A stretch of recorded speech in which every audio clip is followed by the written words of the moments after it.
Tak kisah siang ke malam kalau anak boring, please bagilah music book ni supaya anak kita lagi suka membaca dan melihat macam-macam benda ada dalam buku ni. Yang ni dia ada binatang, ada shapes, ada ABC, ada piano, ada music. Jom kita try buka. Ini bahagian music.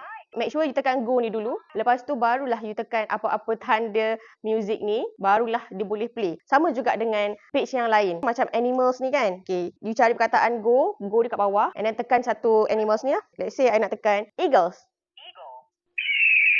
Lepas tu I nak tekan wolf. Nampak tak? Dia ada sound dan dia ada perkataan yang dia boleh sebut ikut sekali. Okay, let's say bahagian music ni pun boleh juga.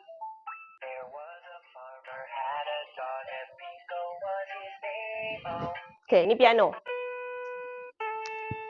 So, buku ni, I suka sebab apa tahu? Anak I bila dia dengar lagu, dia akan macam joget sendiri. Dia akan dalam dunia dia. Jadi, instead of kita bagi TV untuk dia diam, kan? Kadang-kadang budak boring kan dia tantrum sikit kan? So, you bagi buku macam ni. Senang nak pegang and dia pakai bateri je. Harga dia affordable. Yang ni I suka. I dah try kat anak I. Dia main buku ni, dia sangat suka tau. Kalau you tengah cari buku, boleh try music book ni.